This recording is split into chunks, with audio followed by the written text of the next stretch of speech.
사도행전 10장 1절부터 보시겠습니다. 사도행전 10장 1절. 가이사랴에 고넬료라 하는 사람이 있으니 이달랴 부대라 하는 군대의 백부장이라. 그가 경건하여 온 집안과 더불어 하나님을 경외하며 백성을 많이 구제하고 하나님께 항상 기도하더니 하루는 제9시쯤 되어 환상 중에 밝히 봄에 하나님의 사자가 들어와 이르되 고넬료야 하니 고넬료가 주목하여 보고 두려워 이르되 주여 무슨 일이니까?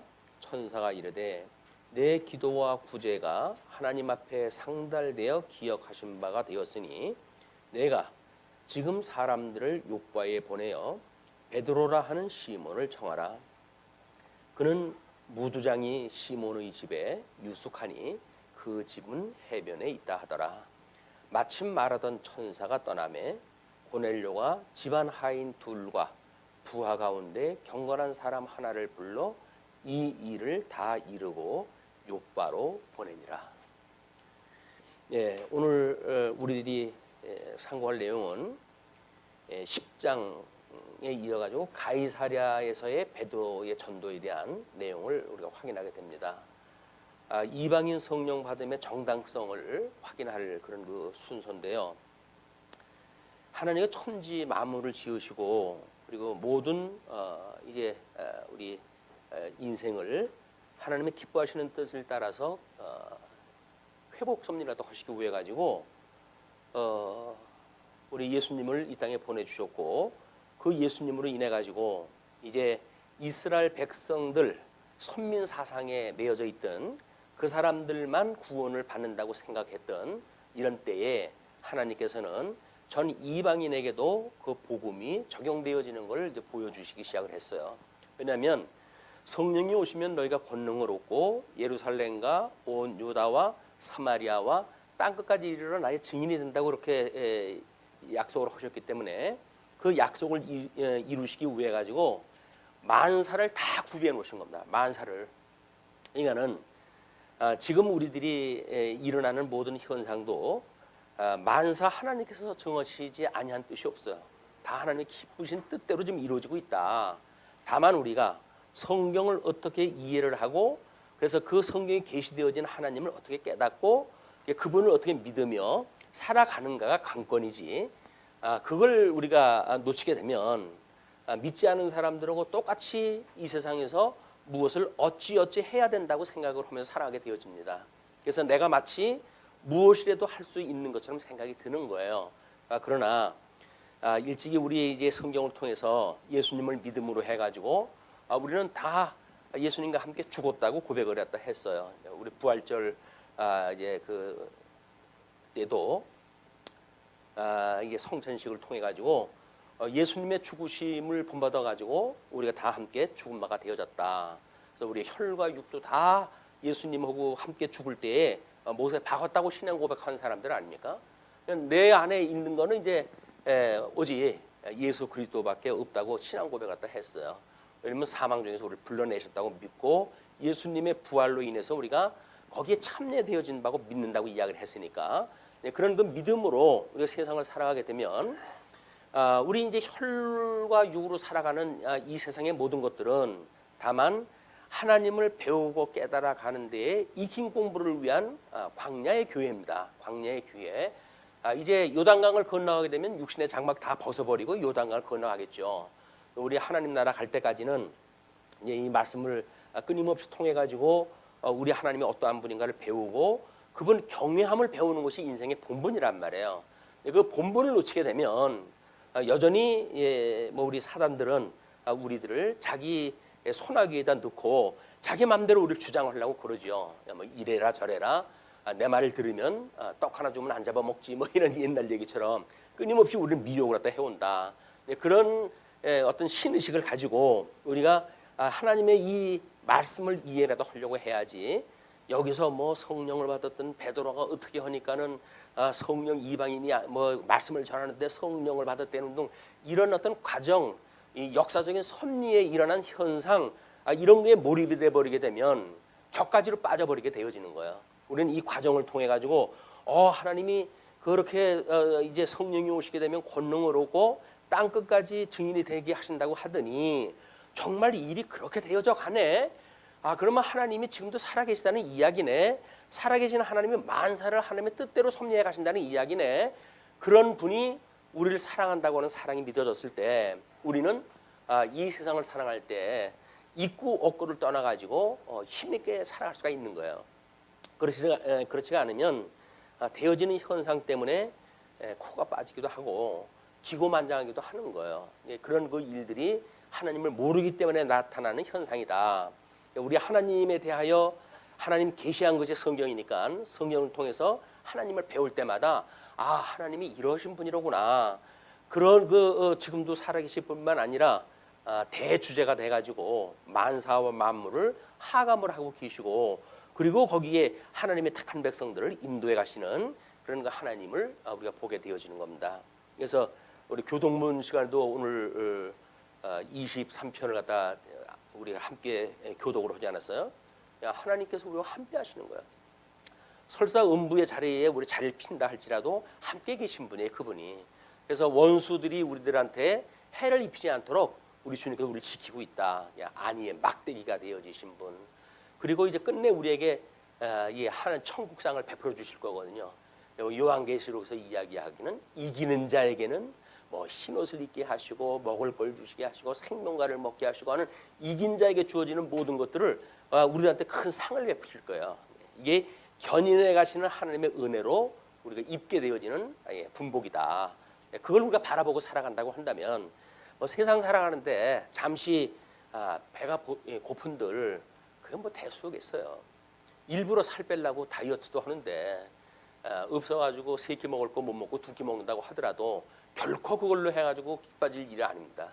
힘 빠질 일 없어요. 그걸로 인해 가지고 오히려 담대함을 가지시고 하나님께서 오늘도 또 한 끼 덜 주셔가지고 우리 살 빼라고 하시는구나 생각도 하시게 되면 그걸 세상 사람들은 긍정적으로 생각한다 그런 거 이야기예요. 근데 아무런 근거도 없이 긍정적으로 해석한다는 이야기는 인간성에 기고만장한다는 이야기고 지나질 않아요.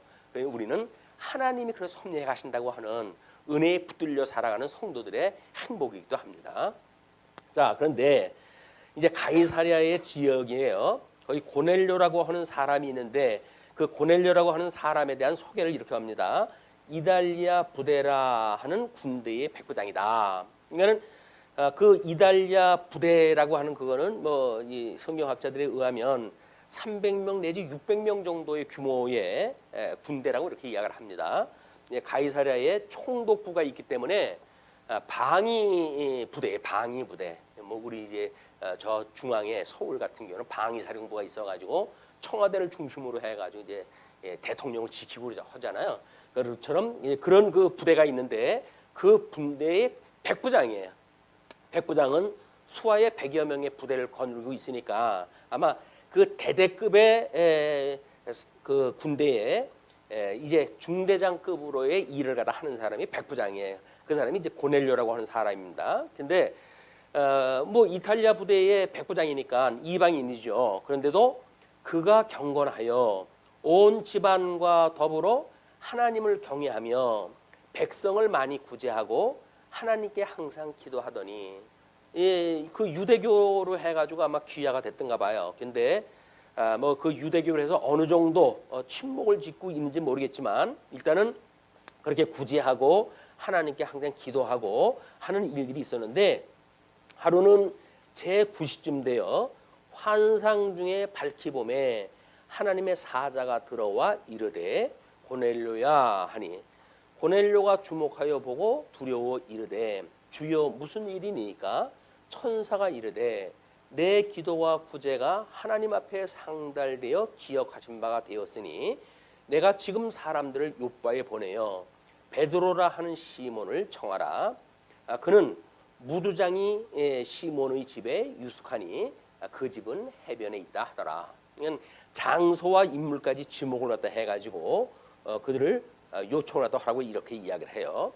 마침 말하던 천사가 떠나매 고넬료가 집안 하인 둘과 부하 가운데 경건한 사람 하나를 불러 이 일을 다 이루고 욥바로 보내니라.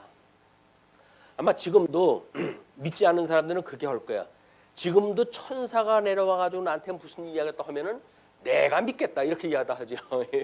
근데 특별 계시가 기록된 이후로는 천사를 보내 가지고 계시하실 이유가 없어요. 하나님께서는 이미 성경 1.1핵이라도 더하거나 감할 수 없는 이 성경으로 해서 계시가 완성이 되어져 있기 때문에 그렇습니다.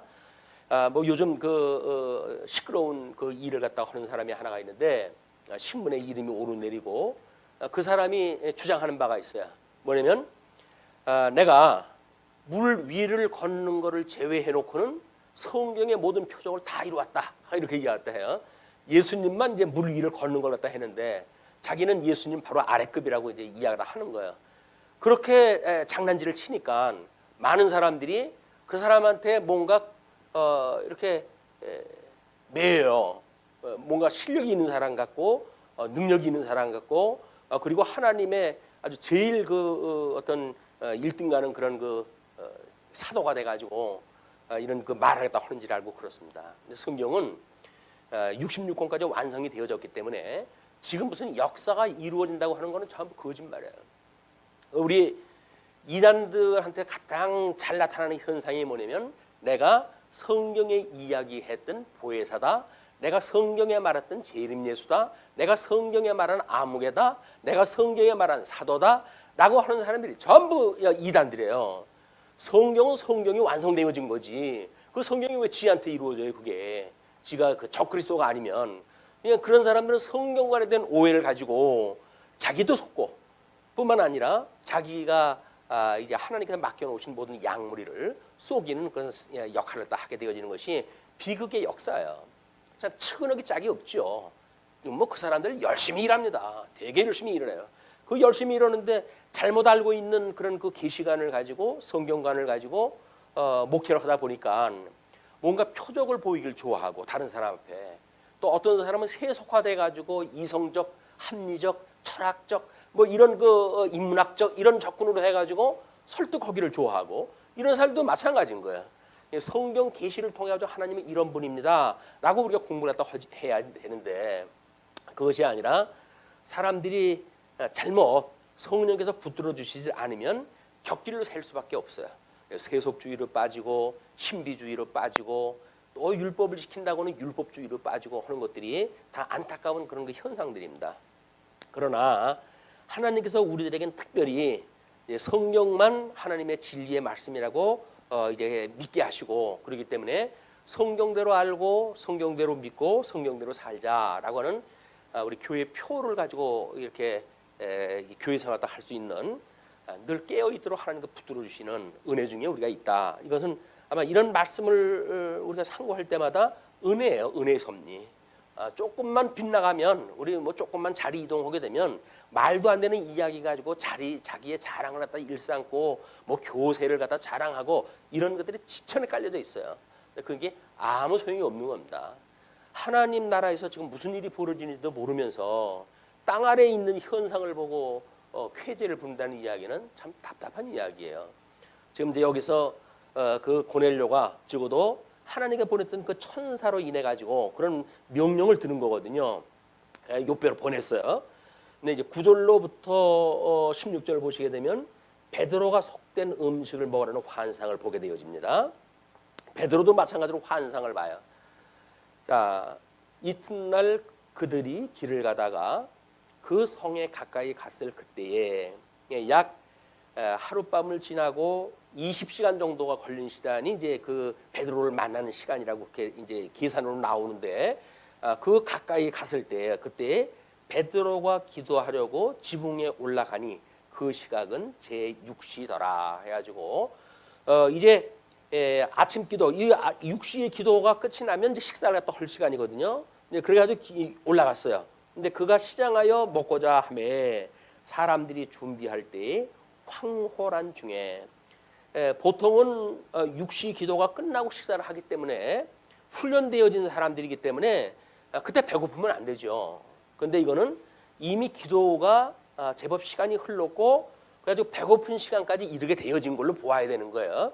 그렇게 됐을 때 사람들은 식사 준비를 다 하고 그렇게 준비를 다 하는데 황홀한 중에 그 이야기는 하나님의 계시로 인해 가지고 성령의 감동을 받는 가운데에 하늘이 열리고 한 그릇이 내려오는 것을 보니 큰 보자기 같고 내 귀를 메어 땅에 들이웠더라.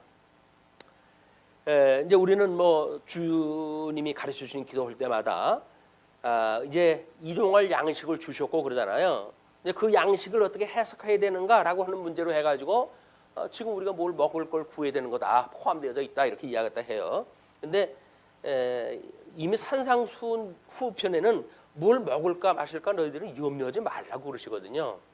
그냥 금방 앞뒤가 바뀔 이야기 하실 분이 아니기 때문에 그냥 일용할 양식은 하나님의 말씀을 이야기를 하는 거죠.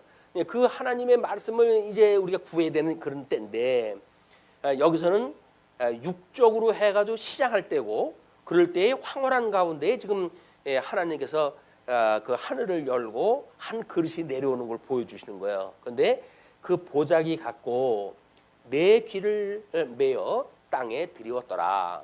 내 귀를 메어 가지고 땅으로 내려오는 거예요. 그 그릇이. 그런데 그 안에는 땅에 있는 각종 네 발 가진 짐승과 기는 것과 공중에 나는 것들이 있더라.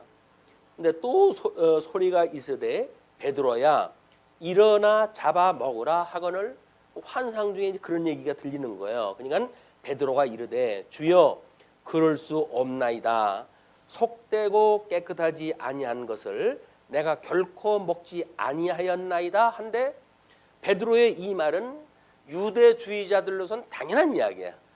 우리 모세 오경에 기록되어진 대로 하나님께서 양식을 주실 때에 먹을 수 있는 짐승과 먹을 수 없는 짐승을 전부 구분을 하시잖아요.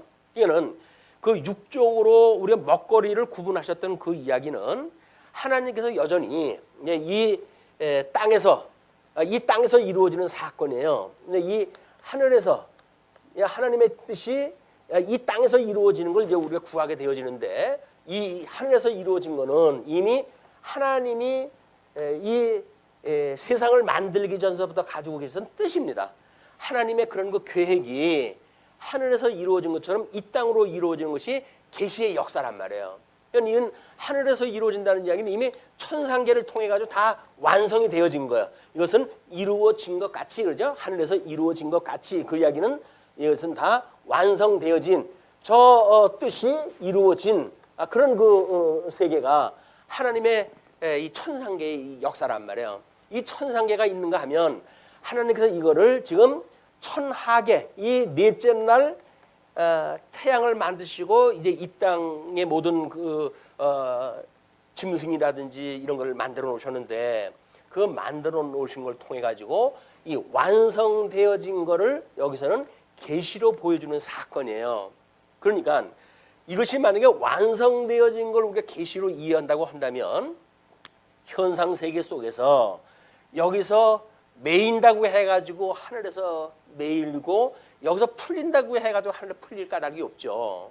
이거는 하나님의 뜻대로 만약에 여기서 풀린다고 한다면 풀려고 한다면 풀리고 하나님의 뜻대로 메인다고 한다면 메이겠죠. 그러나 여기 인간이 중심이 돼가지고 메이면 여기서 뭐 메이고 여기서 풀면 여기서 풀리는 개념이 아니란 말이에요.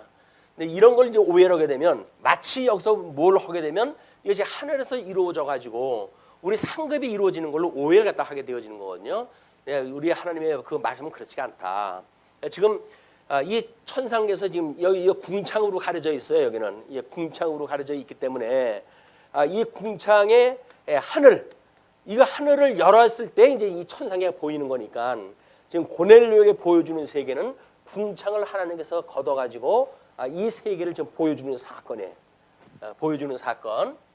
그렇기 때문에 특별 계시가 완성되어질 때까지는 이렇게 직접 보여주는 역사가 이제 계속 되어질 수밖에 없겠죠. 그러나 우리 예수님이 와가지고 이걸 다 이루신다고 한다면 여기서 구약이 언약되어진 것을 예수님이 실체적으로 이루신다고 했을 때에는 여전히 이 계시의 진면목을 이제 우리가 보게 되어지는 거죠. 그런 실체적인 계시를 깨닫게 되어지기 전까지는 이거를 육적 계시의 방법으로 해가지고 이스라엘 백성들한테는 이제 먹거리 소위 하나님의 이 거룩하심, 하나님의 이 거룩하심을 깨닫게 하시기 위해서 먹거리를 통해 가지고 어떤 거는 하나님이 보시기에 좋아하는 것, 이게 선히 여기시는 것, 악히 여기시는 것, 이 두 가지 양식을 갖다 구분을 갖다 해놓은 거예요. 이걸 구별한다고 하는 그 이야기가 결국은 거룩을 이루시는 작업이에요. 하나님께 세속과 그다음에 하나님의 나라를 구분해내는 것이 거룩이다. 그래서 우리는 주기도 할 때는 뭐라 그래요? 하나님의 이름이 거룩히 여김을 받으시었고 그러잖아요. 이 이름이 하나님의 그 이름은 하나님이 어떠한 분인가를 보여주는 그런 그 일이기 때문에 그 이름이 거룩히 여김을 받으시었고 그 이야기는 모든 선악을 구분하여 주시었고 그런 그 이야기예요. 천상계를 지을 때서부터 그랬잖아요. 빛과 어둠을 나누시고 윗물과 아랫물을 나누시고 땅과 묻을 나누시고 라고는 나누는 역사를 끊임없이 했어요. 여기서 그렇기 때문에 계시되어지는 역사에서도 끊임없이 이 둘을 나누는 일이 하나님의 이름이 거룩히 여김을 받는 일들입니다. 우리가 이 어떤 그 악이라고 하는 걸 보통 세속이라고 이렇게 이야기를 하니까 이 선을 하는 걸 우리가 주님의 몸된 교회에서 이걸 분별하면서 믿음으로 사는 사람들의 세계라고 이야기를 하는 거야. 같은 해 아래지만 이 세속에 하나님을 모르는 사람들이 살아가는 세계와 믿음을 가지고 있는 성도들이 살아가는 세계는 구분되어져 있는 거예요. 그래서 우리가 주일날 뭐 이렇게 귀중한 시간에 왜 교회 나가지고 하나님 앞에 예배를 드립니까? 예배를 드리는데 왜 말씀을 상고하면서 하나님의 뜻을 상고할까요? 그 이야기는 우리 믿음을 가지고 주님이 하나님께서 우리에게 이루어 주신 교회 이걸 통해 가지고 하나님의 뜻이 이루어진다고 생각이 드니까 여기서 우리가 이걸 배우고 익히고 이렇게 해가지고 이제 삶의 현장에 가가지고 그런 하나님의 믿음의 열매를 우리가 구하고 끊임없이 그런 거를 확인해가면서 살아가는 것이 성도들의 신앙생활이란 말이에요. 우리 어쩔 수 없이 인간은 이제 이 영과 육이라고 하는 두 가지 요소로 되어져 있는 것이 중생인입니다. 중생인. 이 중생인은 이 육체의 소욕과 성령의 소욕이 두 가지가 있을 수밖에 없어요. 우리가 육체는 죽었다고 하지만 믿음으로 죽어 있는 거지. 우리 이 육이 없어진 건 아니잖아요. 이 육은 지금 여전히 성령의 소욕으로 담아놓는 열매가 맺혀지게 되어지는 그런 그릇이다. 그냥 성령의 소욕에 이끌림을 받으면 성령의 열매를 맺고 성령께서 우리를 놔버리게 되면 세상에서 우리가 끊임없이 우리를 주장하던 마귀의 열매가 맺게 되어지는 거예요.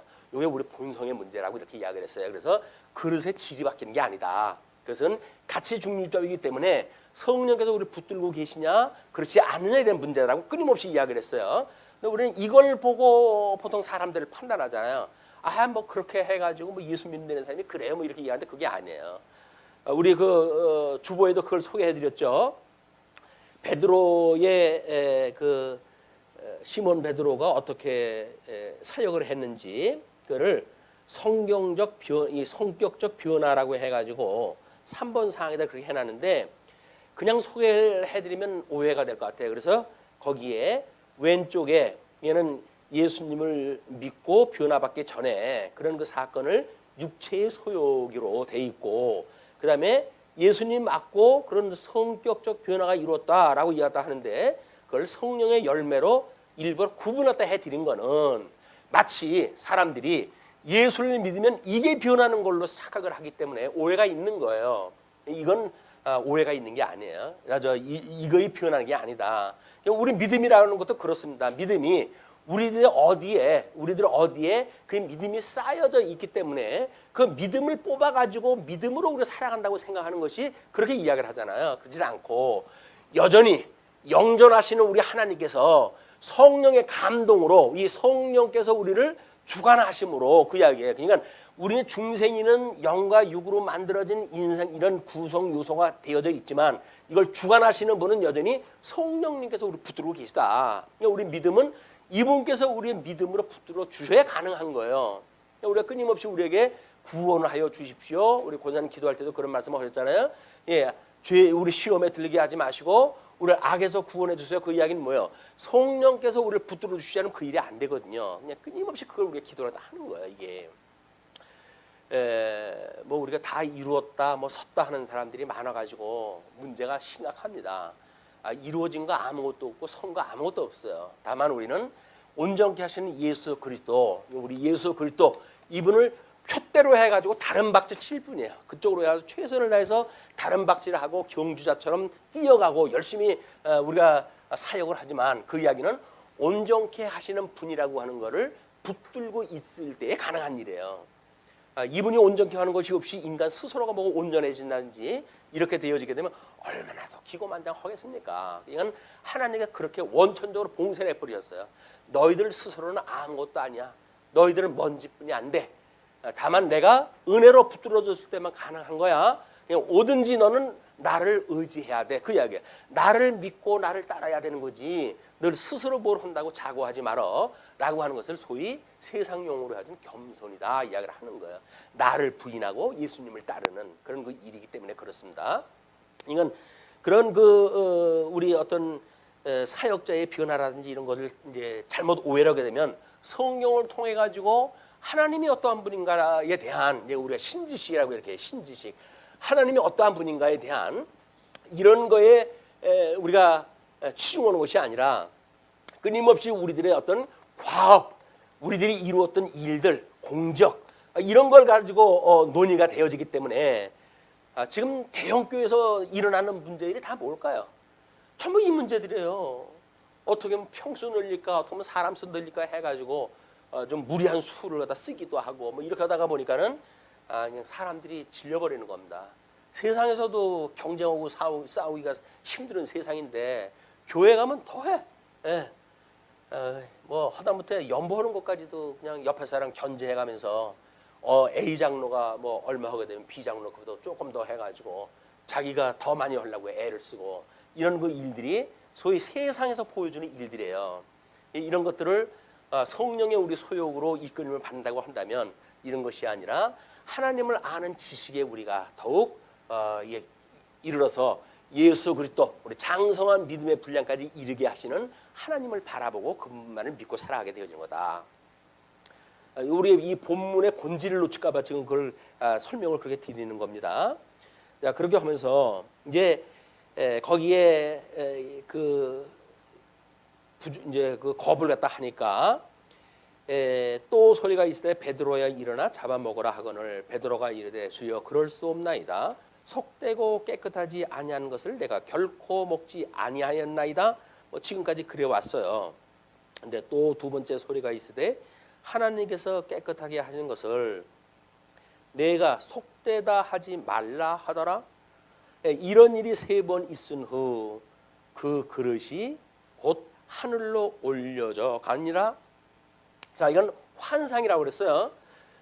뭐 그럼 천국에 실질적으로 있는 걸 갖다 보자기에다 넣어가지고 내렸냐 이런 식으로 그걸 기능적으로 해석을 하면 안 돼요. 환상으로 하나님께서 이 거룩이라고 하는 것이 구약적 방법으로 해가지고는 먹는 것도 식물에 대한 것도 선악으로 구분을 갖다 했던 걸로 하나님의 거룩을 보여줬기 때문에 이 유대인들은 그렇게 믿었단 말이에요. 그러니까 유대인들은 이방인들을 배척할 수밖에 없는 거예요. 왜? 이 사람들은 여기에 속한다고 생각이 들었거든요. 자기네들 유대인들은 여기에 속한다고 생각이 들었고 그렇기 때문에 이방인들에 대해서는 그들이 같은 방에 합숙도 안 하고 같은 자리에서 식사도 안 했어요. 그렇기 때문에 지금 이런 역사적 배경을 가지고 거룩이라고 하는 그런 걸 관점으로 해가지고 비교해서 설명을 하는 거지. 거기서 뭐 거기에 있었던 짐승이 거룩한 짐승이 돼가지고 지금 하늘나라에 있다는 얘기냐 어떤 얘기 이런 걸로 접근하게 되면 이야기의 본질이 흐려진단 말이에요. 그거는 거룩이라고 하는 걸 그들이 알고 있던 개념의 거룩이라고 하는 방식을 가지고 지금 하나님께서 땅 끝까지 복음을 이루게 하신다고 하는 하나님의 선하신 뜻 이걸 설명하기 위한 방법이란 말이에요. 이런 이방인이 부정하다라고 하는 오해를 불식시키기 위한 하나님의 섭리였다. 그러니까 이제 그렇게 나온 거예요. 두 번째 그 소리가 있을 때 하나님께서 깨끗하게 하시는 것을 내가 속되다 하지 말라 하더라. 이런 일이 3번 있은 후 그 그릇이 곧 하늘로 올려져 갔는데 17절서부터 22절 보시게 되면 베드로가 고넬료 하인들을 영접하는 문제가 소개가 되어집니다. 베드로가 본 바 환상이 무슨 뜻인지 속으로 의아해 하더니 의아해 한다는 이야기는 뭡니까? 이게 뭐지? 자기가 여지껏 가지고 있었던 개념, 자기가 가지고 있었던 이런 거룩에 대한 개념, 이걸 하나님께서 깨트려 버리시는 거예요. 지금 자기가 믿고 있는 그것이 아니라고 이야기하는 거 아니에요? 내가 선하다고 하는데 네가 왜 더럽다고 그래? 그 이야기 아니에요. 그러니까 의아해하는 거야. 그걸 뭐 요즘 세속말로 해도 멘붕이 온 거예요. 이 도대체 뭐냐, 이게 갈등이 온 거죠. 그러니까 신앙생활은 끊임없이 개념에 대한 변화예요. 예수를 믿는다는 이야기는 하나님의 말씀을 얼만큼 우리가 밝히 하나님에 대한 이 지식에 대하여 공부하느냐에 따라서 개념이 수백 차원이 있을 수 있는 거예요. 그걸 흑백 논리로 나눠가지고 이거는 옳고 이건 그르고라고 하는 그 이야기는 사실 부질없는 일이기도 해요. 진리의 세계가 그렇게 단순하게 어떤 율법 조항처럼 해가지고 선악간에 무 자르듯이 선악으로 구분되어지는 게 아니거든요. 뭐 아주 교묘한 그런 그 차원의 이 말씀의 깊이가 있기 때문에 마음을 넓히고 생각을 깊이 해야 될 이유는 거기에 있는 겁니다. 거기에 협소하게 되면 그러면 자기가 아닌 거는 악하다고 우리 이야기할 수밖에 없잖아요. 자기가 판단해가지고 저 사람 예수 믿는 사람이 왜 저래? 라고 손가락질하는 건 뭐예요? 자기 기준이 있어요. 그 자기 기준이 다라고 믿는 사람이에요. 우리는 절대자이신 하나님의 기준에 의해서 보게 되면 나도 모자라고 너도 모자라는구나 이렇게 봐야 이거 사돈 남말하네 이런 생각이 들 거 아니겠어요. 근데 자기가 봤을 땐 자기가 완벽한 거예요. 그러니까 상대방이 미숙하게 짝이 없으니까 아니 뭐 그렇게 예수를 믿어? 라고 이해하다 하니까 다른 사람을 우리가 폄하하게 되어진다. 이거는 겸손하지 못한 일입니다. 우리 예수님의 내가 겸손하니 너희도 겸손하라고 이야기하다 하시는데 그 겸손이라고 하는 그 이야기는 절대자 하나님 앞에 살아가라 그 이야기거든요. 나만 절대자고 나만 기준이지 너희들 스스로 기준을 정하면 안 돼. 그런 그 이야기예요. 마찬가지로 여기서도 우리가 이런 그 지금 베드로의 입장에서 보게 되면 이방인을 뭐 지금은 이제 먹는 문제니까 그 식사 문화로 해가지고 이미 오래전서부터 1500년 전서부터 이것이 이 자리매김되어져 왔던 거 아니에요? 이게 민족적으로 큰 전통입니다. 이거는 그렇기 때문에 그걸 나무랄 수도 없어요. 왜? 그 사람이 배웠고 살아왔던 환경이 그러니까 하나님께서 이걸 깨뜨리시기 위해 가지고 이런 선악에 대한 개념을 이런 이방인과 유대인에 대한 거룩한 백성과 세속의 백성, 하나님이 싫어하시는 백성이라고 하는 차원으로 이 사람들이 오해를 갖다 하고 있는데 그걸 지금 불식시키는 작업을 이렇게 해가신다. 그러니까 우리들의 성경을 공부하다가는 멘붕이 가끔 와야 돼요. 도전을 받아야 돼요. 내가 알고 있는 게 완벽하다고 생각이 들게 되면 한 발짝도 발전 안 합니다. 왜? 자기가 다 아는데 뭘 연구를 또 해요. 이제 다 아는데. 안 그러는 거예요. 하나님의 말씀은 죽을 때까지 공부하고 공부해도 끝이 없어요. 신기하고 묘한 말씀이에요, 이게. 그래서 그 말씀을 우리가 더욱 깨달아가는 거지. 뭐 조금 뭐 이제 뭐 신학을 공부하고 그러면 뭐 목사가 되려고 그러냐, 뭐 성경을 왜 이렇게 공부하냐 이렇게 이야기를 하는데 하나님을 배워가는 것이 얼마나 기쁜데 우리들한테. 그렇지 않겠어요? 내가 알고 있는 개념이 단지라는데 성경을 보다가 보니까 이게 깨져버리잖아요. 그럼 뭔가 한 두꺼운 껍질을 깨고 우리가 태어난 것 같은 새 생명을 얻은 것 같은 그런 느낌이 오지 않습니까? 이것이 우리에게 발전되어지는 우리들의 개념이고 그걸로 인해 가지고 우리 항상 기뻐할 일이 생기는 거예요. 여기서 계속 가지고 있는 개념 속에서 있게 되면 우리가 항상 기뻐할 수가 없어요.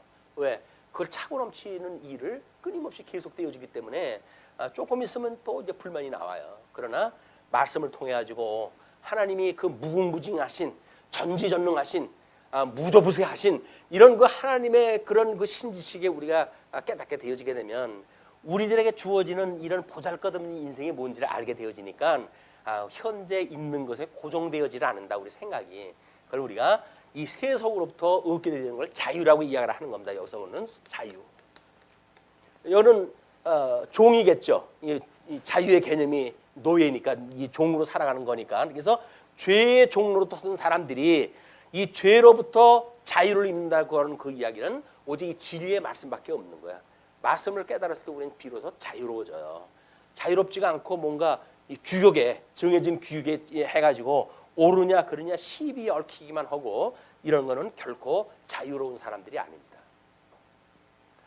자, 그렇게 이제 하신 후에 베드로가 본 바 환상이 무슨 뜻인지 속으로 의아해하더니 마침이라고 하는 그 이야기는 의아해하더니라고 하는 일련의 사건, 이 사건이 어떻게 보게 되면 베드로는 지금 무슨 뜻인지를 모르니까 우연히 사건이 일어난 거죠. 무슨 뜻인지 몰라 이 사람은. 그냥 우연히 그런 환상을 봤을 뿐이에요. 그런데 지금 이제 누가는 이거를 기록해 가다가 하나님의 사역이라고 하는 필연적인 걸 섭리를 갖다가 설명하기 위해서 마침이라고 하는 걸 씁니다. 마침. 이건 룻기에서 아주 잘 인용하는 그런 그 원리예요. 우연과 마침. 모든 일이 우연히 이루어지는 것 같지만 가만히 그 하나님의 뜻을 우리가 분별해 보게 되면 하나님께서 정하신 때에 정하신 장소에서 정하신 인물과 정하신 사건으로 이걸 드러나게 하신다. 그걸 우리는 마침이라고 이야기하는 거야. 요거 그때 바로 되면 얼마나 좋겠습니까? 많은 질문이 없이 지나가게 되면 우연만 보고 마침은 깨닫지 못하고 우리가 세상을 살아가게 되어져요. 그러니까 우리가 하나님의 말씀을 공부하고 또 연구하고 묵상하고 하나님 앞에 기도하고 그렇게 되어지게 되면 우연히 만났던 일들이 마침 그게 무슨 뜻인가를 알게 되어집니다.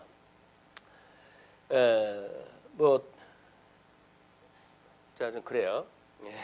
이따 광고 시간에 설명을 해 사적인 게 돼가지고 자 그렇게 해가지고 이제 그때 마침 고넬료가 보낸 사람들이 시몬의 집을 찾아 문 밖에 서서 불러 묻되 베드로라 하는 시몬이 여기 유숙하느냐 하거늘 베드로가 그 환상에 대하여 생각할 때에 성령께서 그에게 말씀하시되 두 사람이 너를 찾으니 지금 두어 명이라든지 두 사람이라든지 이런 어떤 대명사의 변화라고 하는 그 이야기는 이제 유대인만을 지칭을 했는지 또는 그들을 관리하러 왔던 병사까지 포함되어졌는지라고 하는 개념이기 때문에 숫자가 성경인데 왜 달라요? 라고 하는데 자꾸 빼앗기면 안 돼요. 그냥 그런 거는 성경이 하나님의 말씀이기 때문에 틀리지 않아요.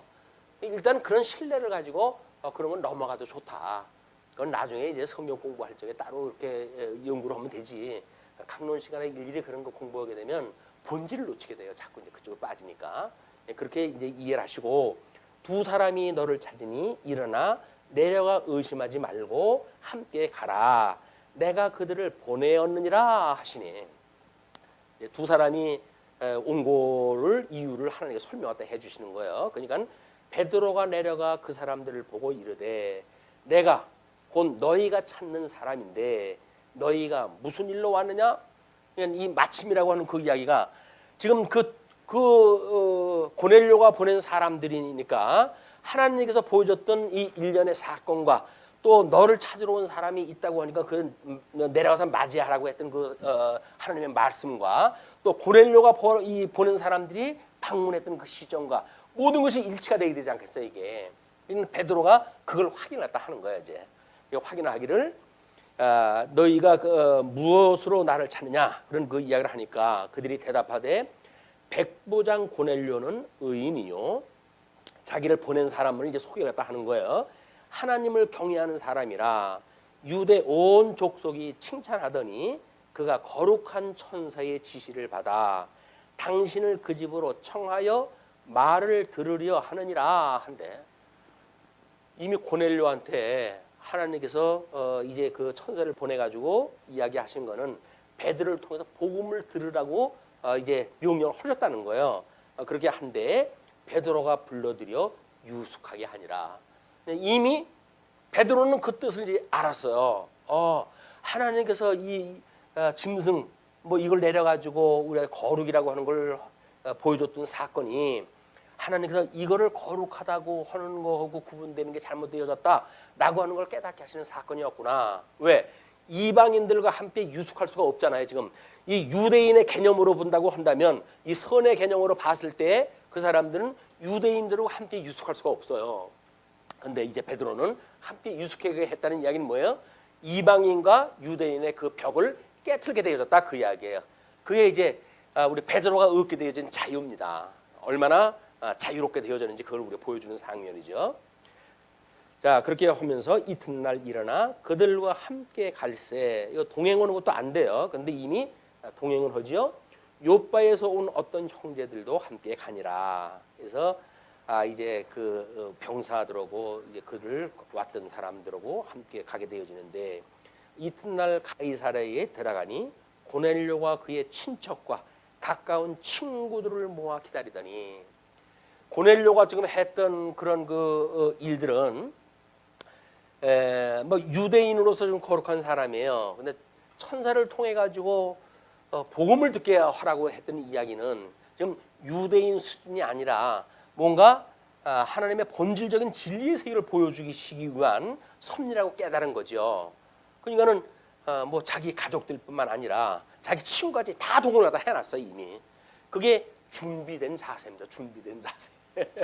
여기서 이 마침이라고 하는 하나님의 이 뜻을 지금 실현되어진 현장 속에 많은 사람들이 동참하기 위해 가지고 그렇게 친구들을 모아가지고 기다렸어요. 마침 베드로가 들어올 때에 고넬료가 맞아 발 앞에 엎드려 절하니. 지금 적어도 이 예수 그리스도의 종으로 왔던 이 베드로라고 하는 그 사람을 고넬료는 하나님의 사자로 이제 이해하다 한 거죠. 보통 사람이 아니다 이제 본 거예요. 그러니까는 바로 베드로 앞에 무릎을 꿇고 경배를 하게 되어지는 거예요. 그게 우리들이 봤을 적에는 저렇게 유난스럽게 잘하나라고 생각이 들지 모르지만 고넬료의 심정으로 유대인 이방인 입장에서 어떤 그런 유대교로 돌아섰을 때에 거룩함에 참여했던 그런 고귀한 인생의 어떤 그들의 사상의 세계, 신앙의 세계 그걸 이해하고 있던 사람이 더 본질적인 예수 그리스도의 복음의 세계로 이끌림을 받는다고 하는 그런 큰 그림을 가지고 절박한 마음을 가지고 있는 고넬료의 입장을 우리 이해를 한다고 한다면 당연한 거예요. 그게 얼마나 이 귀하겠어요. 그러니까는 절을 갖다 하는 겁니다. 자, 이렇게 이야기를 하니까 베드로가 일으켜 이르되 일어서라 나도 사람이라 하고 나도 그냥 사람이다 그 이야기에 얼마나 아름다운 지금 문제가 벌어집니까? 한 사람은 있는 대로 공경하는 자세를 취하고 베드로는 또 나는 너하고 똑같은 동질의 사람이야. 그러니까 경배의 대상이 아니야. 라고 해서 그걸 사양을 하고 이게 아름다운 질서의 문제란 말이에요. 모르면 모르는 대로 경의를 표하지요. 그러나 그걸 아는 사람이라고 하면 아는 사람답게 그렇게 하시는 거 아니에요. 라고 해가지고 거절하게 되어지는 거란 말이에요. 뭐 내가 허락을 했어. 지가 했는데 뭐 해가지고 넙죽 받는 사람들이 있어요. 때로는 목사기 때문에 뭐 주의 사자나 어쨌거나 해가지고 많은 사람들이 거기 경배를 또 하게 되면 마땅히 그래야 된다고 좀 무릎 꿇어라고 해가지고 뭐 언젠가 대통령이 무릎 꿇고 기도했다고 해가지고 또 한번 시끄럽게 일어난 일들이 있잖아요. 그러니까 이런 하나님의 일과 세상의 일과 또는 이런 그 사역상 그런 그 사역을 구분하지 못하게 되면 우리는 많은 오해가 있을 수밖에 없게 되어지는 일들입니다. 자, 그렇게 됐을 때 더불어 말하며 들어가 여러 사람이 모인 것을 보고 이르되 유대인으로서 이방인과 교제하며 가까이 하는 것이 위법인 줄은 너희도 알거니와 하나님께서 내게 지시하사. 그러니까 이들이 이렇게 이방인들하고 지금 동거하고 교제하는 것이 잘못되어진 것을 유대교로 전향이 되어졌기 때문에 잘 알고 있는 거 아니겠어요? 잘 알고 있지만 그런 그 이야기야. 나도 그런 데에 살았던 사람이지만 너희들도 그러면 그렇게 알고 살았을 것이다. 그런 그 이야기죠. 그러나 하나님께서 내게 지시하사 아무도 속되다 하거나 깨끗하다 않다 하지 말라 하시기로 이제 분명히 드러났죠. 여기 지금 음식 내려준 사건이 무슨 사건인지 베드로가 정확하게 이해를 갖다 했고 정확하게 이해한 대로 해가지고 이방인들과의 교제가 이제 하나님의 뜻이라고 하는 것을 지금 알게 되어진 거예요. 그래가지고 실행이 하게 되어지는 겁니다. 그렇게 하기로 부름을 사양하지 아니하고 왔노라. 묻노니 무슨 일로 나를 불렀느냐? 라고 이제 묻죠. 예, 비로소 주인한테 그 얘기를 들어야 되니까 그렇게 해가지고 우리 고넬료가 이르되 내가 나흘 전 이맘때까지 내 집에서 나흘 전까지라는 그 이야기는 지금 가는데 이틀 오는데 이틀 걸렸으니까 지금 그렇게 계산이 떨어지죠. 나흘 전 이맘때까지 내 집에서 제9시 기도를 하는데 갑자기 한 사람이 빛난 옷을 입고 내 앞에 서서 말하되 고넬료야 하나님이 내 기도를 들으시고 내 구제를 기억하셨으니 사람을 요바에 보내어 베드로라 하는 시몬을 청하라. 그가 바닷가 무두장이 시몬의 집에 유숙하느니라 하시기로 내가 곧 당신에게 사람을 보내었는데 오셨으니 잘하였나이다. 이제 우리는 주께서 당신에게 명하신 모든 것을 듣고자 하여 다 하나님 앞에 있나이다. 이게 신앙 자세요. 하나님이 어떠한 분인가를 깨닫게 되어지게 되면 우리는 하나님 앞에서 살아가는 것 같은 거 하는 거예요. 우리 모든 믿음의 사람들은 유대인들이 예수님이 와가지고 산상수훈을 이야기할 때 뭘 지적을 했다 하시죠? 이 사람들이 이야기하는 거예요.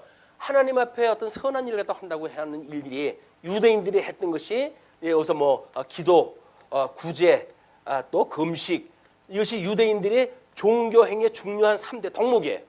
그러니까 기도하는 사람들은 얼마나 이제 하나님 앞에 거룩함을 드러내기 싶었으면 길거리에서 큰 손을 들고 기도하다 하는 거예요.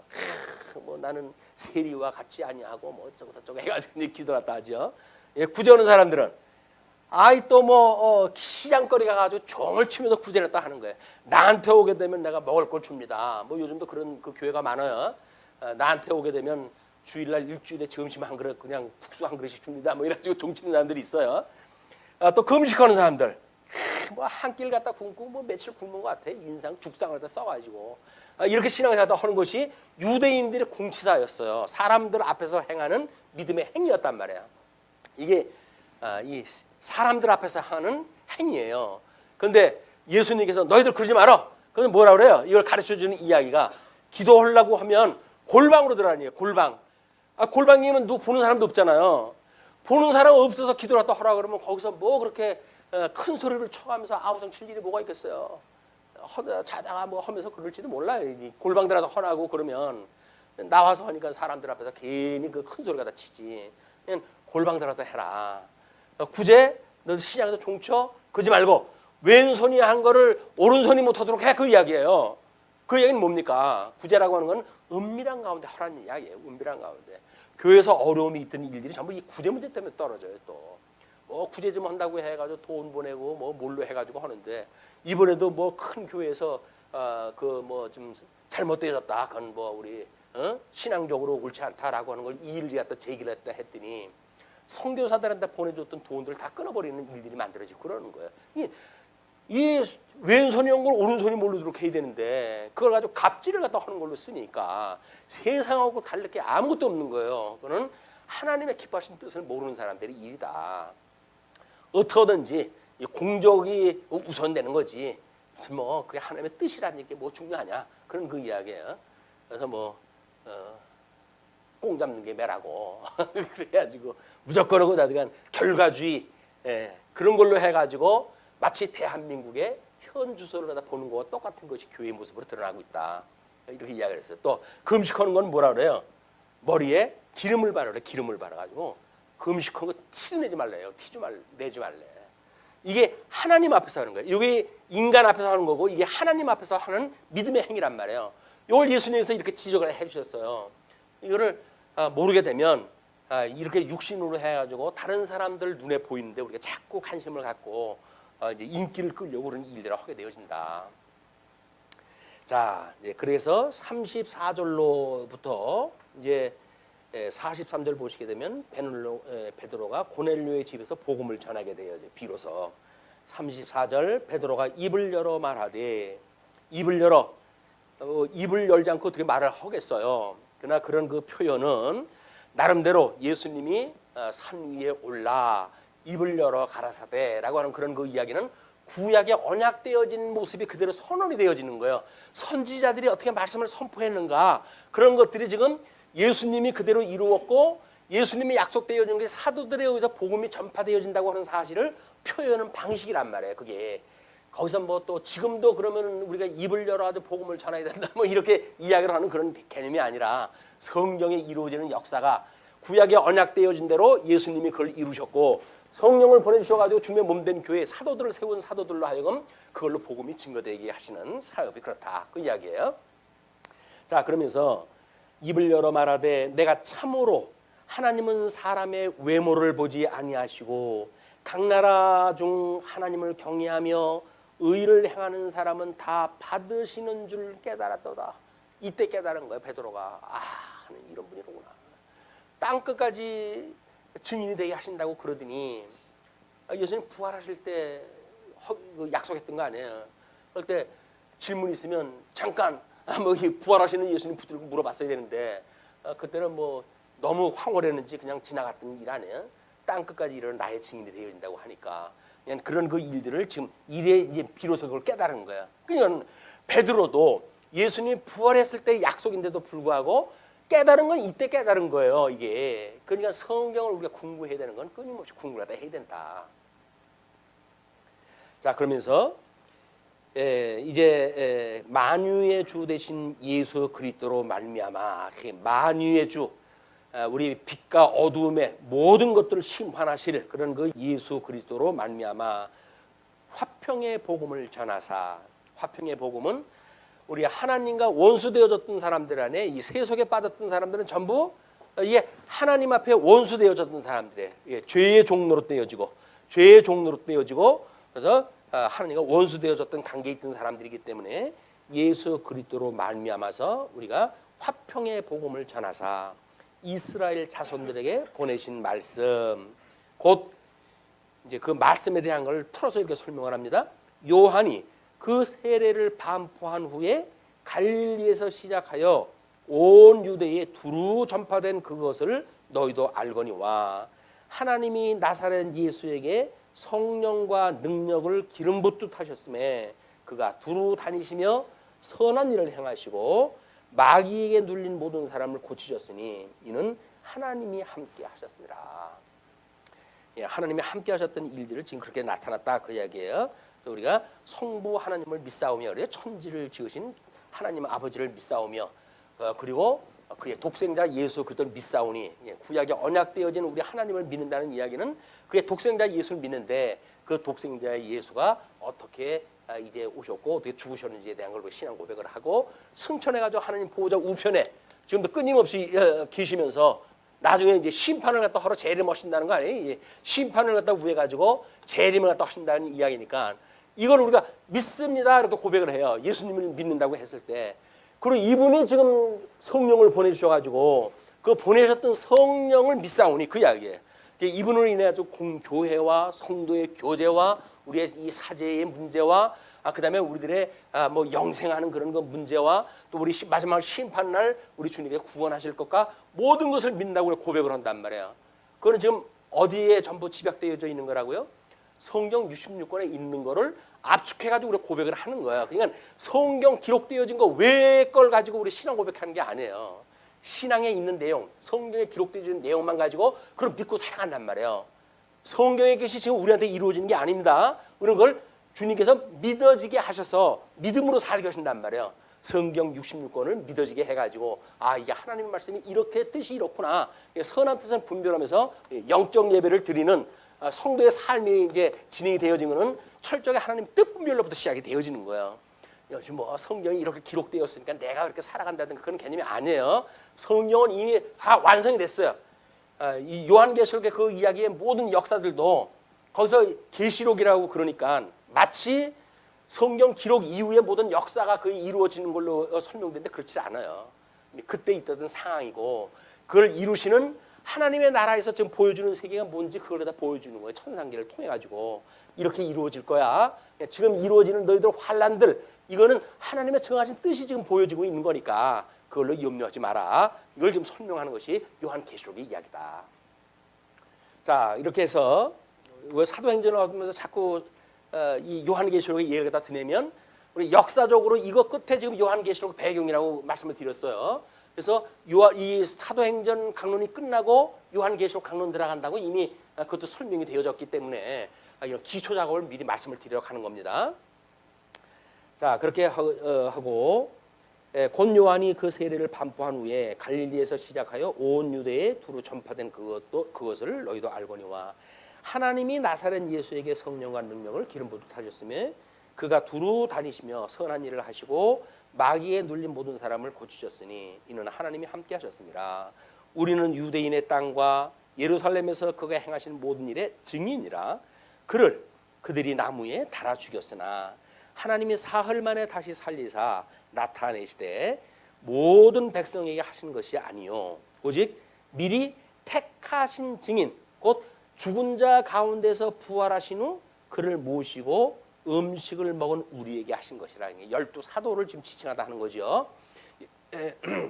그리고 우리에게 명하사 42절 우리에게 명하사 백성에게 전도하되 하나님이 살아있는 자와 죽은 자의 재판장으로 정하신 자가 곧 이 사람인 것을 증언하게 하셨고, 우리가 신앙 고백을 하는 그 이야기가 이때는 지금 신약 성경이 기록되어지기 전입니다. 구약 성경의 원리를 가지고 신약 성경의 모든 걸 다 설명을 하는 거예요. 그 이야기는 뭐예요? 한마디로 모형적으로 보여줬던 구약 성경이 실체적으로 이루어졌기 때문에 요한계시록까지 설명되어지는 방식은 전부 구약 성경을 가지고 설명을 하는 거예요 지금. 근데 우리가 왜 구약을 언약이라고 그러고 그걸 옛언약이라고 그러고 신약성경을 새 언약이라고 이야기를 하는가? 그 이야기는 모형이 똑같기 때문에 그렇습니다. 이거는 구약은 모형과 그림자로 보여준 일이고 예표로 보여줬던 일이기 때문에 실체적으로 예수님께서 이루시는 실체적인 사역도 그 모형이 똑같아요. 그림이. 그러니까 구약 성경을 제대로 이해하고 있다고 한다면 이걸 알 수밖에 없는 거예요.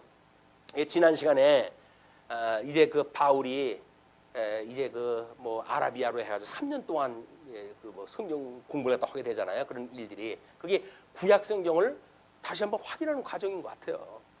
구약 성경을 확인했다 해가지고 도대체 이게 뭔 사건이냐? 내가 그렇게 미워했던 이방인들을 위해 가지고 복음을 증거를 갖다 해야 되는 일을 주시다니. 그때는 진짜 우연히 만들어진 일 같았었지만 필연적인 사건임을 깨닫고 아라비아로 가서 3년을 있었다. 그 이야기는 구약 성경을 공부하니까 예수님의 이 신약 성경의 세계가 다 보인 거예요. 이제 사도 바울한테. 그래서 그때 뭐 언젠지는 모르지만 셋째 하늘로 올라가는 그런 체험을 통해 가지고 신령한 세계 일들이 이렇게 보여주는 하나님의 역사로구나 해가지고 이방인의 사도로 해가지고 그 일을 감당하게 되어진 모습을 보게 됩니다. 자, 그렇게 돼서 지금 이런 그 사도 바울 베드로는 그렇게 설명을 다 하는 거예요. 그런 그 일들이 우리 예수님이 증언하게 하셨고, 그다음에 그에 대하여 모든 선지자도 증언하되 그를 믿는 사람들이 다 그의 이름을 힘입어 죄 사함을 받는다 하였느니라.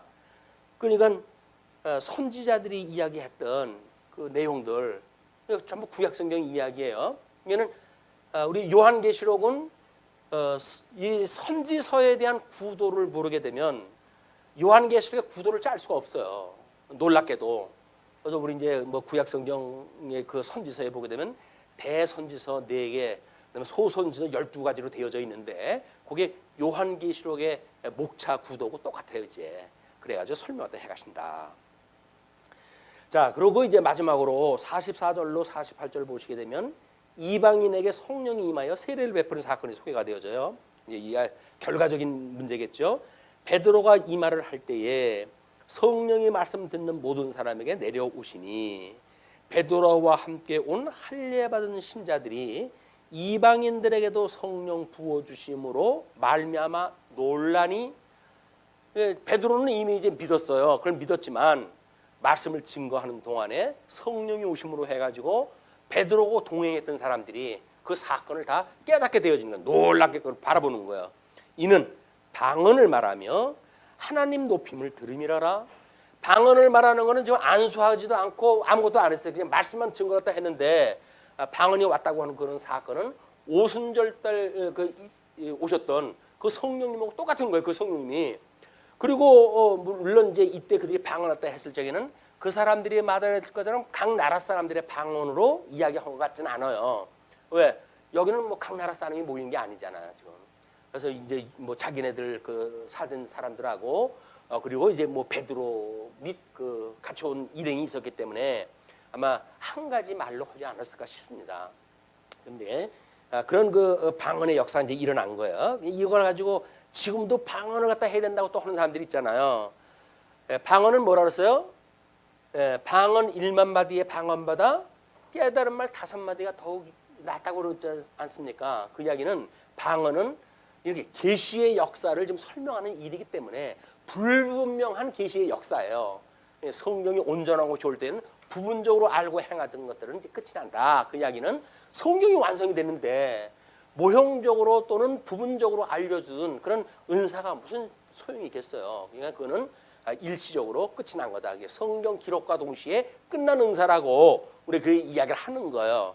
근데 신비주의에 빠지게 되면 이거 또 귀한 걸 왜 또가 아니라고 그러냐 이렇게 해가지고 또 못마땅해 하는 사람이 있는데 아무리 귀해도 아닌 건 아니지 더 있어요. 저도 방언했던 사람이니까요. 아니면 아닌 걸로 버려야지. 아닌 거 뻔히 알면서 그걸 뭐 너무나 귀중하다라고 해가지고 가질 수는 없잖아요. 예, 우리는 이 하나님을 깨닫게 위해서 주셨던 도구를 가지고 있을 수는 있으나 깨닫게 되어지는 순간 그게 필요 없는 건 버려야 된다. 자, 그렇게 해서 이는 방언을 말하며 하나님 높임을 들음이러라. 이에 베드로가 이르되 이 사람들이 우리와 같이 성령을 받았으니 누가 능히 물로 세례 베품을 금하리요 하고 명하여 예수 그리스도의 이름으로 세례를 베풀라 하니라. 베드로가 베푼 게 아니라 베풀라고 지시를 했다 했어요. 그 이야기는 뭐예요? 요게 지금 우리 예수님 이제 그 부활 승천해가지고 얼마 안 된 시기 아니에요.